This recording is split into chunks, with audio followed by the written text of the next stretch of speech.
સૂચના હાલમાં બનાસકાંઠા જિલ્લામાં અને આજુબાજુના તમામ જિલ્લાઓમાં ચાંદીપુરા વાયરસ નામનો બીમારી ફેલાઈ રહી છે, જે 0 થી 14 વર્ષના બાળકોમાં ફેલાઈ રહી છે. આ ચાંદીપુરા વાયરસ સેન્ડ ફ્લાય નામની માખીથી ફેલાય છે અને હાલમાં આની કોઈ દવા નથી.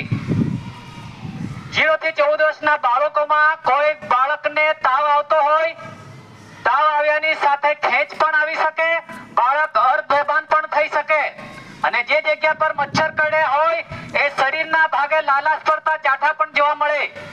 જો આવા કોઈ નિશાનવાળા બાળકો, આવા કોઈ લક્ષણવાળા બાળકો દેખાતા હોય તો તરત જ નજીકના આરોગ્ય કેન્દ્ર ખાતે જઈ તપાસ કરાવો.